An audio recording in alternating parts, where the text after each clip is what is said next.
नमस्कार किसान साथियों, स्वागत है आपका एक बार फिर से मालवा की खेती यूट्यूब चैनल पर। जैसा कि किसान साथियों आपको पता है कि इस वर्ष फर्टिलाइज़र के जो प्राइस हैं वो बढ़ चुके हैं। और किसान साथियों, जैसा कि आप फर्टिलाइज़र को अपनी भाषा में खाद बोलते हैं और इसका प्रयोग आप सोयाबीन की फसल में बुआई के समय करते ही करते हैं। पिछले कई वर्षों से किसान साथियों आप अपना मनपसंद खाद या फर्टिलाइज़र, चाहे वो एसएसपी, डीएपी या एनपीके के माध्यम से आप पोषक तत्वों की पूर्ति कर रहे हैं। लेकिन जैसा कि मैंने आपको बताया है कि किसान साथियों, इन विभिन्न विकल्पों से हम पोषक तत्वों की पूर्ति करते हैं। कौन सा विकल्प हमारे पास सस्ता पड़ेगा और कौन सा फ़ायदेमंद रहेगा, यही आज इस वीडियो में मैं बताने का प्रयास कर रहा हूं। तो आप वीडियो के लास्ट तक बने रहिएगा ताकि आपको अच्छी तरह से पता चल जाए कि इस वर्ष जो अब कीमतें बढ़ चुकी हैं फर्टिलाइज़र की, तो कौन सा विकल्प सबसे सस्ता पड़ेगा।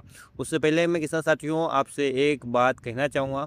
जो भी फर्टिलाइज़र या हम जो खाद देने वाले होते हैं उनमें पोषक तत्व होते हैं, नाइट्रोजन, फास्फोरस, पोटास, सल्फर होते हैं। किसान साथियों, हमारी फसल को ये नहीं पता चलता है कि उसे जो नाइट्रोजन मिला है वो डीएपी से मिला है या यूरिया से मिला है।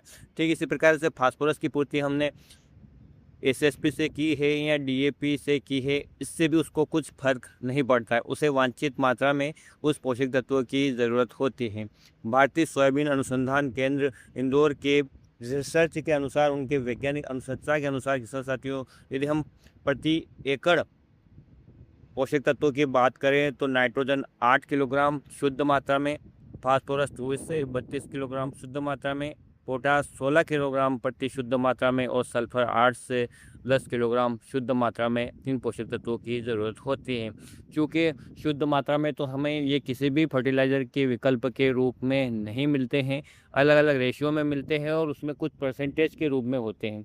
जैसे किसान साथियों, आप अलग अलग विकल्प की यदि मैं बात करूँ कि कौन कौन से विकल्प इन पोषक तत्वों की पूर्ति कर सकते हैं, तो जैसे कि नाइट्रोजन, फास्फोरस, पोटास और सल्फर, 4 मुख्य पोषक तत्वों की पूर्ति करना है हमें। तो यहाँ पर किसान साथियों हम सिंगल सुपर फास्फेट ले सकते हैं, उसमें सल्फर भी मिलता है, आपको फास्फोरस मिलता है। नाइट्रोजन के लिए हम यूरिया ले सकते हैं और पोटास के लिए किसान साथियों म्यूरेट ऑफ पोटास का प्रयोग हम कर सकते हैं, जिससे कि चारों पोषक तत्वों की पूर्ति हो जाती है।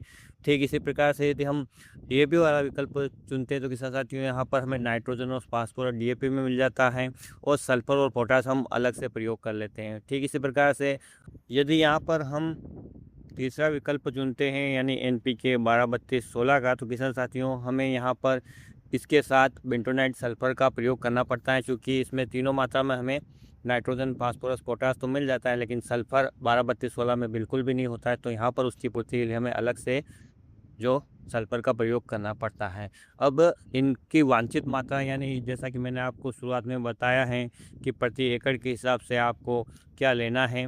जैसे कि 8 किलो नाइट्रोजन, 24 से 32 किलो फास्फोरस, 16 किलोग्राम पोटास और 8 से 10 किलोग्राम प्रति एकड़ के हिसाब से सल्फर। तो किसान साथियों, तीनों का मैं आपको बता रहा हूँ इनके वर्तमान प्राइस के हिसाब से। चूँकि हम पहले इनका यदि वर्तमान प्राइस देखते हैं किसान साथियों, तो आप बाज़ार से खाद खरीद कर लाए होंगे या अभी नहीं लाए हैं, तो आपको पता चल ही रहा होगा कि इस बार जो खाद की जो रेट है या फर्टिलाइज़र की जो रेट है वो क्या हो चुकी है। जैसे किसान साथियों, मैं सबसे पहले बात करता हूँ यूरिया की, तो 45 किलो की बोरी आती है और वर्तमान में यह 266 रुपये 50 पैसे की मिल रही है। वहीं यदि हम डीएपी की बात करते हैं तो 1350 इसका रेट वही है जो पिछले वर्ष था, क्योंकि इस पर भारत सरकार है जो भारी सब्सिडी दे रही है, इसलिए इसकी अंतर्राष्ट्रीय कीमतें बढ़ने के बावजूद भी यह पुराने दाम पर ही आपको मिल रहा है। वहीं पर यदि हम एनपीके 12-32-16 की बात करें किसान साथियों, 50 किलो की बोरी आती है जो वर्तमान में किसान साथियों 2450 रुपये की मिल रही है। पिछले साल इसका भाव 1720 रुपये था, जिससे का में सीधे किसान साथियों 730 रुपये प्रति बोरी के हिसाब से बढ़ोतरी हो गई है। वहीं पर यदि हम पोटास की बात करते हैं किसान साथियों, तो वर्तमान में 50 किलो की बोरी 1975 रुपये में मिल रही है।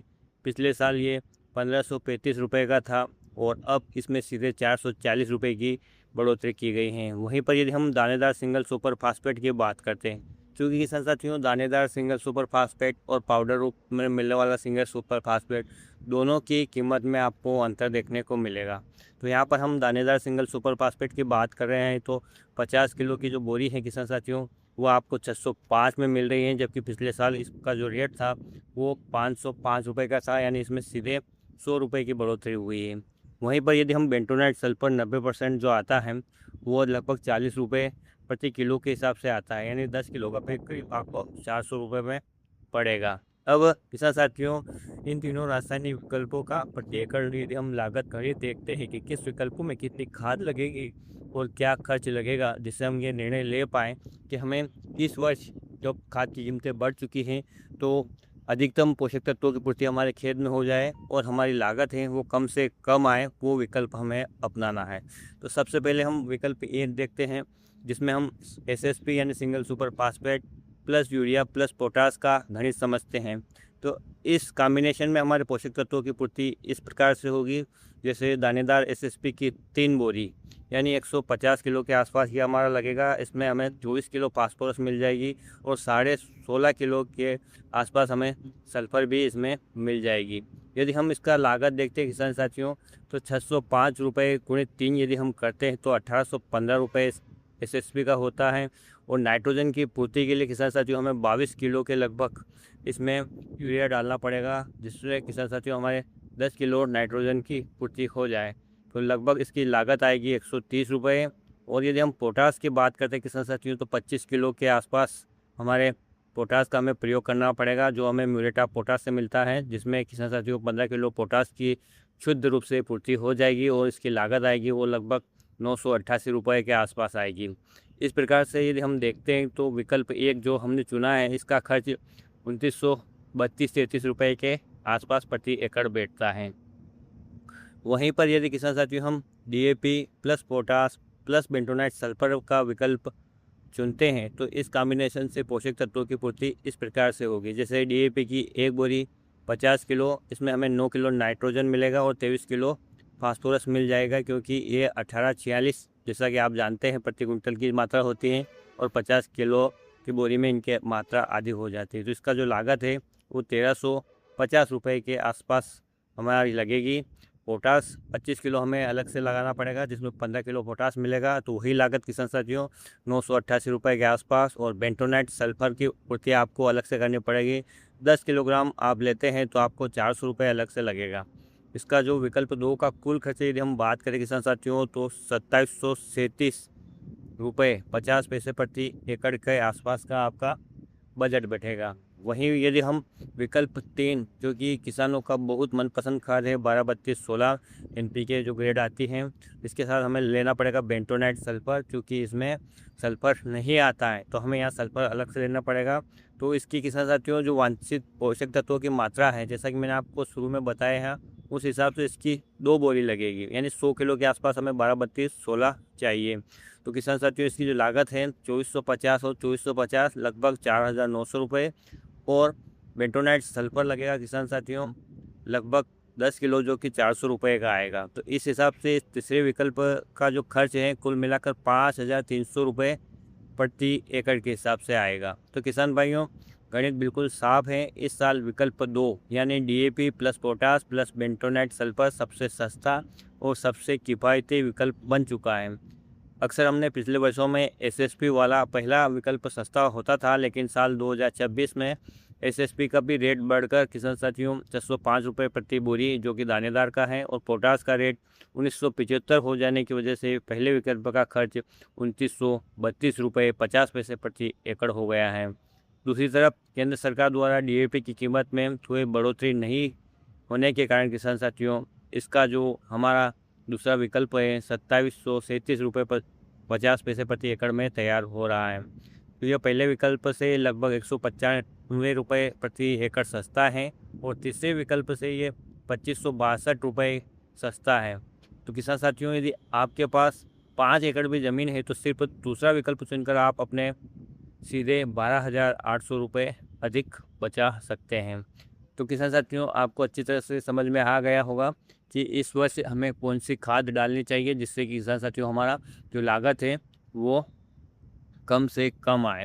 अब मैं आपको एक वैज्ञानिक सलाह देना चाहूँगा किसान साथियों, बहुत ही ज़रूरी सलाह है। यदि आप डीएपी वाला विकल्प चुन रहे हैं, क्योंकि जो सबसे सस्ता पड़ रहा है, तो आपको एक बात का ध्यान रखना है कि डीएपी में सल्फर बिल्कुल नहीं होता है, क्योंकि आप एसएसपी के माध्यम से यदि फास्फोरस की पूर्ति करते हैं तो वहाँ पर आपको सल्फर मिल जाता है, लेकिन डीएपी में सल्फर नहीं होता है।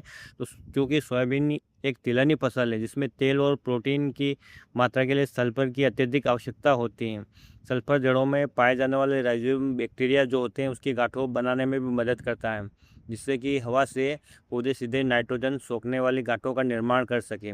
इसलिए आपको डीएपी के साथ 10 किलो बेंटोनेट सल्फर डालना ही डालना है, इस बात का आपको ध्यान रखना है। और एक और सावधानी आपको ये रखनी है कि चाहे डीएपी डालें या एनपीके, कभी भी इन खादों के साथ आप जिंक सल्फेट को सीधे मिलाकर ज़मीन में न डालें। इससे किसान साथियों जिंक है वो जिंक फास्फाइड बन जाएगा और दोनों प्रकार की खादों का आपके खेत में कोई भी फ़ायदा नहीं होगा। किसान साथियों ये दोनों आपस में मिलकर ब्लॉक हो जाते हैं, जिससे कि कमी को दूर करने के लिए बुआई के समय इसे अलग से डालें, या 25 दिन होने पर आप 0.5% का घोल भी पत्तियों पर छिड़क सकते हैं।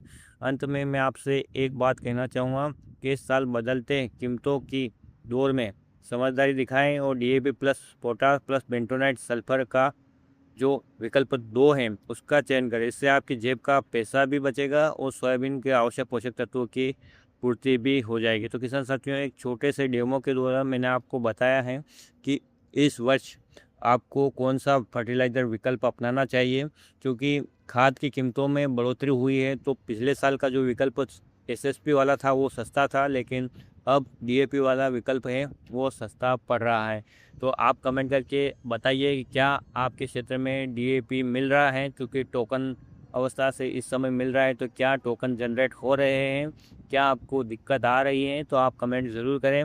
और इसी प्रकार की जानकारी पाने के लिए चैनल को आप सब्सक्राइब कर सकते हैं। वीडियो में कहीं कोई गलती है तो कमेंट में उसे ज़रूर बताएं। और आपको हमारा ये बजट विश्लेषण सोयाबीन की खेती के लिए कैसा लगा, आसानी से समझ में आया या नहीं, वहीं कोई दिक्कत है तो आप हमें ज़रूर बताएं।